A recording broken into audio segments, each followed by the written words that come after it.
Hello friends, ఈరోజు మన video వచ్చేసి నువ్వుల చట్నీ ఈజీగా ఇంట్లో ఎలా చేసుకోవాలనే దానికోసం అయితే ఈ వీడియోలో ఉంటుంది.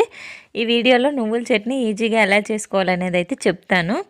ఎంత పెద్ద ప్రాసెస్ ఉండదండి. ఈ నువ్వుల చట్నీ వచ్చేసి చాలా చాలా టేస్ట్గా ఉంటుంది. మనం ఇడ్లీలోకి, దోశలోకి, వడలోకి, దేనిలోకి వేసుకొని తిన్నా చాలా బాగుంటుందండి నువ్వుల చట్నీ.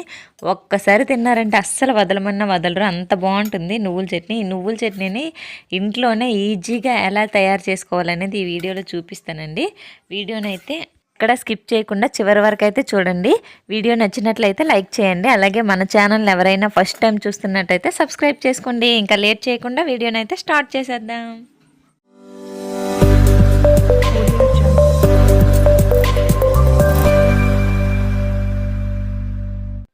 నువ్వుల పచ్చడి కోసం నేనైతే మీడియం సైజు టమాటాలను అయితే ఒక 4 అయితే తీసుకున్నానండి. ఈ టమాటాలను నీట్గా వాష్ చేసుకొని ఈ టమాటాలను అనేది నిలువున కట్ చేసుకోవాలండి. పల్చగా, మరి తిక్కిగా కాకుండా నిలువున ఈ వీడియోలో చూపించాను కదా, ఈ విధంగా అయితే కట్ చేసుకోండి. ఈ విధంగా కట్ చేసుకొని పక్కన పెట్టుకోండి. ఇప్పుడైతే స్టవ్ ఆన్ చేసి అందులో ప్యాన్ పెట్టుకొని నేనైతే ఈ కప్పుకి పావు కప్పు అయితే నువ్వులు తీసుకున్నానండి. పావు కప్పు నువ్వులు తీసుకొని మనమైతే ఇలా వేపుతూనే ఉండాలి. లేదు కొద్దిసేపు మంట పెట్టి వదిలేసామంటే నువ్వులన్నీ మొత్తం పాడైపోతాయి. మనమైతే సిమ్లో మంట పెట్టుకొని ఇలా వేయించండి. కొద్దిసేపు వేయినాక ఇదండి నువ్వులు అయితే మొత్తం బ్రౌన్ కలర్లో వచ్చేస్తాయి. ఇలా బ్రౌన్ కలర్ వచ్చాక నువ్వులు తీసి పక్కన పెట్టుకుందాం. అదే ప్యాన్లోని ఒక 2 స్పూన్ల ఆయిల్ అయితే వేసుకోండి.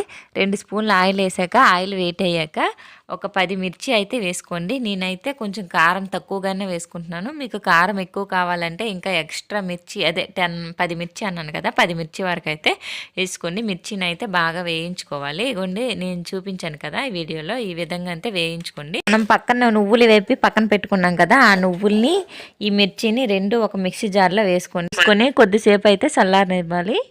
అదే ప్యాన్లో మనం ముందుగా కట్ చేసి పెట్టుకున్నాం కదా టమాటా ముక్కల్ని, ఆ టమాటా ముక్కల్ని అయితే ఆయిల్లో వేసుకొని ఇలా కలుపుకుని కొద్దిసేపు అయినాక ఈ టమాటాల్లో ఒక టేబుల్ స్పూన్ పసుపు అయితే వేసుకోండి. అలాగే ఒక అర టేబుల్ స్పూన్ సాల్ట్ అయితే వేసుకోండి. రుచికి తగినంత సాల్ట్ అయితే వేసుకోండి. అలాగే ఒక నిమ్మకాయ సైజు అయితే చింతపండు అయితే వేసుకొని కొద్దిసేపు కలిపి మూత పెట్టి వదిలేయండి. ఈ సైడ్ అయితే మనం పెట్టుకున్నాం కదా ఒక మిక్సీ జార్లో మిరపకాయలును నువ్వులు, ఇవైతే చల్లగైపోయాయండి. ఈ చల్లగైపోయిన మిరపకాయ నువ్వులను అయితే ఇలా ముద్దలాగా పేస్ట్ అయితే చేసుకోవాలి. ఇలా పేస్ట్ చేసిన ఈ ముద్దనైతే ఒక సైడ్ అయితే పెట్టుకుందాం. ఇక్కడ టమాటా ముక్కలు చూసారు కదా, ఇలా మెత్తగా పేస్ట్లో అయితే అయిపోయిందండి ఈ టమాటా ముక్కలు అనేవి. ఇవి మంచిగా ఉడికిపోయాయి. ఇలా ఉడికిన తర్వాత వీటిని స్టవ్ ఆఫ్ చేసుకొని ఇదైతే పక్కన పెట్టుకోండి. కొద్దిసేపు చల్లారనిద్దాం ఇది పక్కన పెట్టి. ఇప్పుడైతే టమాటా ముక్కలు అయితే చల్లగైపోయాయండి. టమాటా ముక్కలు చల్లగైపోయాయి కదా, ఇప్పుడు వీటిని వచ్చేసి మనం ముందుగా పక్కన పేస్ట్ చేసి పెట్టుకున్నాం కదా నువ్వులను మిర్చి, ఈ మిర్చి నువ్వుల ముద్దలో అయితే ఈ టమాటా ముక్కలను అయితే యాడ్ చేసుకుందాము. ఈ టమాటా ముక్కలన్నీ ఇందులో యాడ్ చేసుకొని ఇదైతే మిక్సీలో మెత్తగా గ్రైండ్ చేసుకోవాలి. మరీ మెత్తగా కాకుండా కొద్దిగా బరగ్గానే ఉండేటట్లయితే గ్రైండ్ చేసుకోవాలి.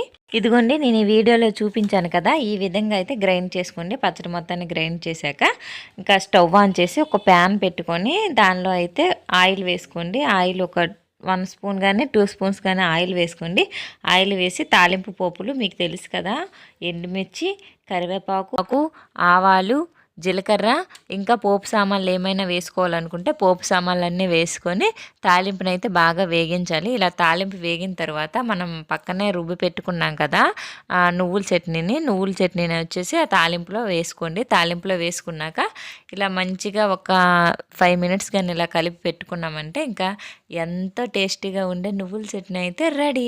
చూసారు కదా నువ్వుల చట్నీ చాలా చాలా చాలా బాగుంటుందండి. ఇది మనకి నిల్వ కూడా పెట్టుకోవచ్చు. 3-4 డేస్ వరకు నిల్వ ఉంటుంది. ఫ్రిడ్జ్లో పెట్టుకుంటే 1 వీక్ 2 వీక్స్ వరకు అయితే వేసుకోవచ్చు. బయట అయితే 3-4 డేస్ వరకు నిల్వ ఉంటుంది. ఈజీ ప్రాసెస్ అండి. చాలా చాలా టేస్ట్గా ఉంటుంది. ఇది ఇడ్లీలోకి, వడలోకి, దోశలోకి, ఈవెన్ రైస్లో కూడా వేసుకొని తినొచ్చు. చాలా బాగుంటుంది ఉంటుందండి. ఈ చట్నీ వచ్చేసి మీరు ఒకసారి ఈ చట్నీని వచ్చేసి ఇంట్లో తప్పకుండా ట్రై చేయండి. చాలా చాలా బాగుంటుంది. ఈ చట్నీ హెల్త్కి కూడా చాలా మంచిదండి. నువ్వుల చట్నీ మందికి ఈ చట్నీ తినాలని ఉంటుంది, కానీ చేసుకోవడం తెలియక చేసుకోకుండా ఉండే వాళ్ళు ఉంటారు. ఇప్పుడు నేను చూపించే విధంగా వీడియోలో చూసిన విధంగా అయితే ఈ చట్నీని ఒకసారి ట్రై చేయండి. చాలా చాలా నీట్గా సూపర్ టేస్టీతో వస్తుంది. వీడియోని అయితే చూశారు కదా. వీడియో కనుక మీకు ఒకవేళ నచ్చినట్లయితే వీడియోకి అయితే లైక్ చేయండి. మన ఛానల్ ఎవరైనా ఫస్ట్ టైం చూస్తున్నట్టయితే ఛానల్ నేమ్ వచ్చి దుర్గాధన 88 ఛానల్ని విజిట్ చేయండి. వీడియోస్ నచ్చితే మన ఛానల్ వచ్చి సబ్స్క్రైబ్ చేసుకోండి. అలాగే వీడియో ఎలా ఉందో కమెంట్ చేయడం మాత్రం మర్చిపోవద్దు. Thank you for watching. Bye bye.